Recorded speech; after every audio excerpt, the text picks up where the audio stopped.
Hace aproximadamente 252 millones de años, la biosfera de la Tierra recibió un golpe demoledor. Durante un tiempo extremadamente corto en términos geológicos, casi el 96% de la fauna marina y alrededor del 70% de los vertebrados terrestres, así como alrededor del 83% de los insectos, se extinguieron. Las causas de esta catástrofe aún no se conocen de forma fiable. Fueran lo que fueran, una terrible tragedia no destruyó la vida en nuestro planeta. Por el contrario, marcó el nacimiento de una nueva era. Así es como comenzó el apogeo de los monstruos antiguos más famosos: los dinosaurios. Cosmo, el primero en el espacio. La extinción masiva del Pérmico-Triásico fue un hito que marcó el comienzo del Mesozoico, una nueva era en la historia geológica de la Tierra. Comenzó hace unos 252 millones de años y duró unos 186 millones de años.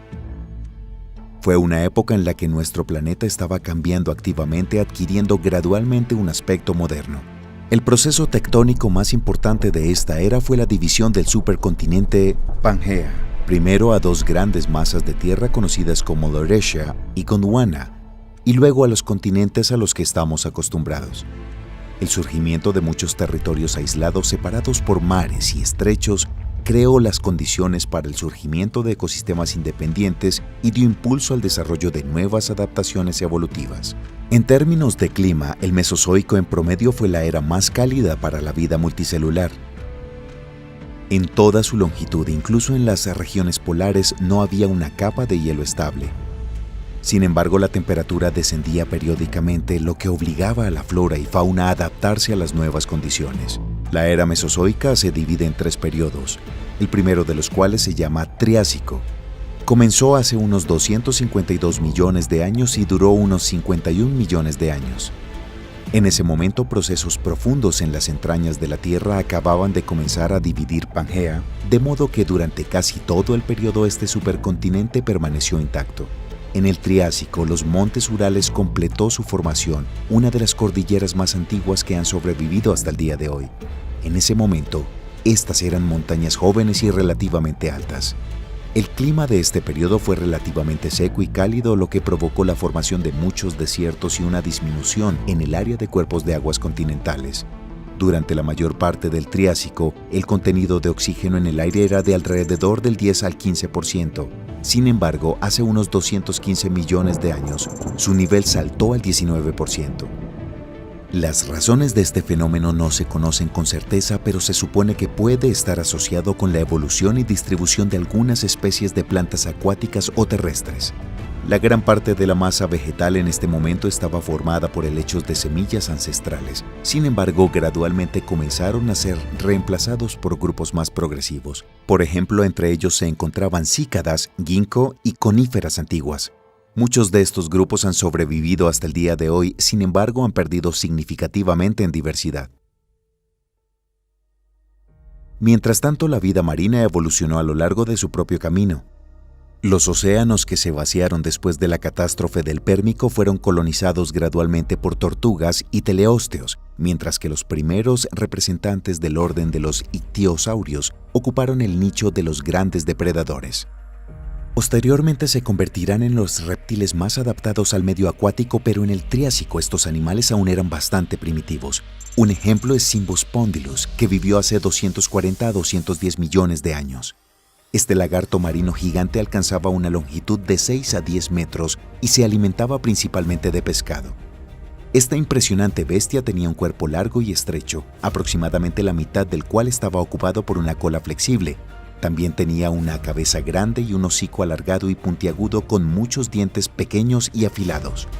Las extremidades de Cymbospondylus parecían aletas, sin embargo, lo más probable es que las usara solo para estabilizar la posición del cuerpo en el espacio del agua.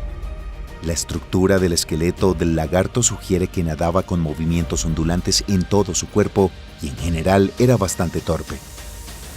Los representantes más característicos de la fauna terrestre de esta época fueron los arcosaurios. los ancestros antiguos de los dinosaurios, los cocodrilomorfos y las aves, así como muchos otros grupos de animales. A mediados del periodo, los primeros dinosaurios emergieron de los antiguos arcosaurios, pero les esperaba una lucha larga y obstinada por la supervivencia. Solo al final del Triásico, después de un fuerte aumento de tamaño que coincidió con un aumento de la concentración de oxígeno en la atmósfera, los dinosaurios comenzaron a afirmar paso a paso su dominio en la biosfera terrestre. Las imágenes de lagartos terribles son familiares para casi todas las personas modernas. Sobre ellos se han rodado decenas de películas y se han escrito miles de libros. Al mismo tiempo, otros animales no menos importantes e interesantes de este periodo se desvanecen en su contexto. Por ejemplo, un animal pequeño, Oligocaifus, que vivió en el Triásico tardío hace unos 200 millones de años. Esta pequeña y ágil criatura pertenece a los sinodontos, animales antiguos que se diferenciaban de los mamíferos solo en unos pocos rasgos sutiles. Oligocaifus tenía un cuerpo delgado y flexible de unos 50 centímetros de largo, estaba cubierto de pelo y parecía una comadreja. Era un herbívoro y de sangre caliente muy extendido en lo que hoy es América del Norte, así como en Europa y China. Aunque no se sabe con certeza si los Oligocaifus tenían una bolsa en el vientre, la estructura de su esqueleto sugiere el tamaño extremadamente pequeño de los jóvenes, que es típico de los marsupiales modernos. Además de esto, es muy probable que estos animales alimenten a sus crías con leche. Además, se supone que el Oligocaifus cavó agujeros y estableció refugios en ellos y también cuidó a los jóvenes, lo que puede servir como evidencia de una inteligencia relativamente alta. Desafortunadamente, estos animales se extinguieron al comienzo del período Jurásico, presumiblemente debido a una reducción en el suministro de alimentos. Sin embargo, siguen siendo los animales más antiguos, más similares a los mamíferos modernos. El final del período Triásico estuvo marcado por una extinción masiva del Triásico-Jurásico. Muchas especies de anfibios, parte de arcosaurios y otros reptiles, así como muchos órdenes de plantas, desaparecieron de la faz de la Tierra. Las posibles causas del desastre incluyen la actividad volcánica, los cambios en el nivel de los océanos de nuestro mundo y el cambio climático abrupto. En cualquier caso, esta extinción liberó muchos nichos ecológicos, permitiendo a los dinosaurios fortalecer aún más su posición en la arena evolutiva de la Tierra. El siguiente periodo de la era mesozoica se llama Jurásico. Comenzó hace unos 201 millones de años y terminó hace unos 145 millones de años, por lo que duró unos 56 millones de años. Este fue el momento de cambios y transformaciones tectónicas a gran escala. Fue en el período Jurásico cuando el supercontinente Pangea finalmente se dividió en varias áreas terrestres separadas por mares poco profundos. Si se observa el mapa de la Tierra para ese momento, al final del periodo ya era posible discernir los contornos de algunos continentes modernos, aunque ubicados en lugares completamente inusuales. El aislamiento de nuevos continentes entre sí llevó a la formación de biosistemas aislados, por lo que los animales y plantas comunes en uno de los continentes podrían estar completamente ausentes en el otro. Durante la mayor parte del periodo, el clima de la Tierra fue cálido y húmedo, pero más cerca de su final se observó un enfriamiento relativamente corto. Las vastas extensiones de tierra estaban ocupadas por bosques tropicales compuestos principalmente por cícadas, gimnospermas que parecen palmeras. Además, las coníferas estaban muy extendidas y se asemejaban a los cipreses y pinos modernos en su apariencia. En tierra, mientras tanto, comenzó la era del apogeo de los dinosaurios. Mostraron una diversidad increíble y ocuparon la mayoría de los nichos ecológicos, dominando en casi todos. Entre ellos se pueden encontrar tanto lagartijas del tamaño de un gato como verdaderos gigantes. En el período Jurásico, los saurópodos de dinosaurios herbívoros aparentemente similares entre sí, que incluyen brachiosaurios, brontosaurios y diplodocus, y otros grupos se generalizaron. El más grande de ellos, los titanosaurios, alcanzaba una longitud de 25 a 30 metros y su masa podía superar las 75 toneladas. Una característica inusual de los saurópodos fue el llamado cerebro sacro, una extensión en la parte posterior de la columna que hipotéticamente podría contener 20 veces más tejido nervioso que el cerebro. Actualmente se cree que la cavidad sacra probablemente estaba llena de glucógeno, que era una fuente de nutrición adicional para el sistema nervioso del pangolín gigante. Mientras tanto, a la sombra de los dinosaurios siguieron evolucionando otros grupos de animales como mamíferos y reptiles, además de artrópodos. En los océanos durante este periodo, los moluscos bivalvos, similares a los modernos, se extendieron ampliamente. Asimismo, una variedad de lagartos acuáticos se convirtieron en los depredadores dominantes ictiosaurios y pliosaurios. Al comparar el oftalmosaurio del Jurásico medio a tardío con el Symbospondylus más antiguo, puede ser difícil creer que estos animales estén relacionados. Antepasado: Symbospondylus. Existió hace 240 a 210 millones de años. Longitud: 6 a 10 metros. Cuerpo y cabeza alargados. Mal adaptado al medio acuático. Descendiente: Ophthalmosaurus. Existió hace 165 a 145 millones de años. Longitud: hasta 6 metros. Cuerpo aerodinámico, cola vertical. Bien adaptado al medio acuático. Este lagarto acuático tenía un cuerpo parecido a un delfín con una elegante y poderosa cola vertical en forma de media luna. Se supone que respiró aire atmosférico mientras que podría pasar unos 20 minutos bajo el agua, desarrollar una velocidad de más de 7 km por hora y sumergirse a una profundidad de unos 600 metros. La estructura de los dientes del oftalmosaurio permite concluir que su principal alimento eran los moluscos, entre ellos el calamar. Otra característica notable de la apariencia de este animal fueron sus ojos. Su diámetro era de unos 10 centímetros y un anillo de placas óseas los protegía del daño. Se supone que el oftalmosaurio veía bien en la oscuridad, lo que le permitía cazar a grandes profundidades donde los lagartos depredadores más grandes no nadaban. El último periodo de la era mesozoica se llama Cretácico. Comenzó hace 145 millones de años y duró unos 79 millones de años, convirtiéndose así en la etapa más larga del Mesozoico. La separación de los continentes continuó durante todo el Cretácico. India se separó de África y comenzó un movimiento pausado hacia Asia, cruzando gradualmente el Océano Índico. América del Sur también se separó y se trasladó hacia el oeste. Como resultado, al final del periodo, los contornos de África, Australia y Groenlandia, así como América del Norte y del Sur, comenzaron a parecerse a los modernos, mientras que Europa y Asia apenas comenzaban a adquirir sus fronteras. El clima del Cretácico fue relativamente fresco. En el periodo de hace 100 a 85 millones de años, la temperatura promedio aumentó levemente y luego comenzó nuevamente el enfriamiento que se prolongó hasta el final de la era. Fue en ese momento que vivieron los tiranosaurios y los triceratops, los dinosaurios más famosos y los símbolos reales del Mesozoico. Sin embargo, es mucho más importante el hecho de que las angiospermas se generalizaron en el periodo Cretácico, primero árboles y luego pastos. Al formar césped, fortalecieron la capa del suelo y la hicieron más fértil, y las semillas nutritivas se convirtieron en alimento para muchas especies. Este evento sirvió como un ímpetu evolutivo para un aumento en la diversidad de mamíferos y en menor medida de algunos dinosaurios herbívoros. Por lo tanto, a pesar del dominio total de los reptiles en todos los nichos ecológicos, los mamíferos continuaron desarrollándose. Su diversidad aumentó gradualmente y al final del periodo ya era posible distinguir grupos separados, por ejemplo, ungulados, insectívoros, carnívoros y primates. Uno de los mamíferos más grandes del periodo Cretácico fue el Repenomamus, que vivió hace unos 125 millones de años. Su longitud corporal alcanzaba 1 metro y su peso oscilaba entre 12 y 14 kilogramos.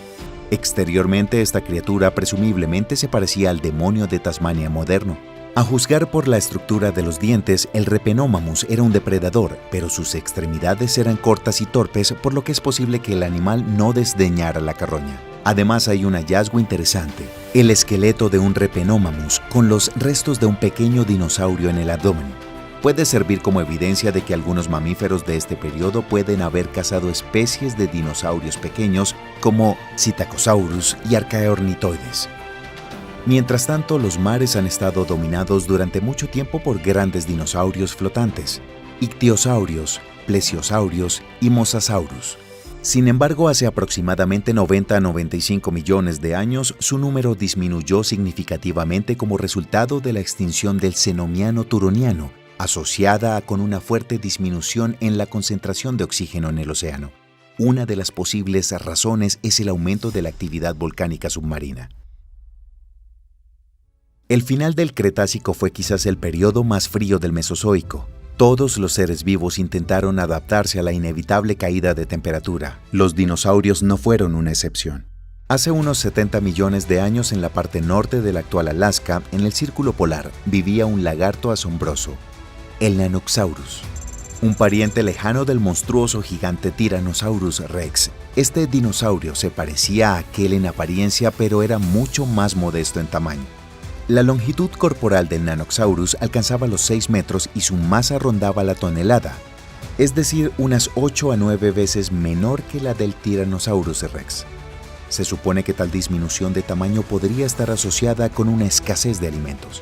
Obligado a sobrevivir en las duras condiciones del extremo norte entre campos nevados al amparo de la noche polar, este dinosaurio adquirió una serie de adaptaciones inusuales. En primer lugar, probablemente era de sangre caliente y el metabolismo del lagarto se distinguía por una tasa bastante alta, aproximadamente como la de las aves modernas. En segundo lugar, el Nanoxaurus tenía una cubierta de plumas y plumones de varias capas que le permitía mantenerse caliente en las heladas del norte severas. De esto se deduce que este lagarto del norte muy probablemente era un depredador activo y rápido. Sin embargo, en condiciones de noche polar, los métodos tradicionales de rastreo de presas no son tan efectivos, por lo que el Nanoxaurus probablemente tenía un sentido del olfato bien desarrollado y una visión nocturna sensible. Estas suposiciones se ven confirmadas por las características estructurales de su cráneo. Los veranos en las latitudes del norte eran cortos y frescos, por lo que los huevos necesitaban una afluencia adicional de calor para que se desarrollaran normalmente. Se supone que los Nanoxaurus, al igual que otros dinosaurios del norte, incubaron sus huevos y también se hicieron cargo de sus crías. El estudio de los restos encontrados muestra que esta especie tenía un volumen cerebral relativamente grande, lo que significa que potencialmente no era inferior en inteligencia a la mayoría de las aves modernas. Desafortunadamente, todas estas características no salvaron al Nanoxaurus de la extinción. Hace unos 66 millones de años, la extinción masiva del Cretácico Paleógeno acabó con todos los dinosaurios no aviares, lagartos marinos y pterosaurios, así como con muchas otras criaturas de la faz de la Tierra. Sin embargo, los terribles lagartos dejaron su importante huella en la historia de nuestro planeta y los nichos ecológicos que se liberaron después de ellos fueron rápidamente ocupados por aves y mamíferos, dando lugar a una nueva era, el Cenozoico. Su creación más alta fue una criatura única llamada Homo sapiens, que arbitrariamente se proclamó a sí mismo el rey de la naturaleza. Su camino aún continúa y a dónde lo llevará, solo el tiempo lo dirá. Amigo, si tienes algo que decir sobre este tema, no dudes en dejar tu opinión en los comentarios. Tu opinión es muy importante para nosotros, ya que se necesita mucho tiempo y esfuerzo para crear estos materiales. Suscríbete al canal para unirte a nuestra familia Cosmo y levanta el pulgar para que otro nuevo y emocionante video salga lo antes posible. Y nos vemos.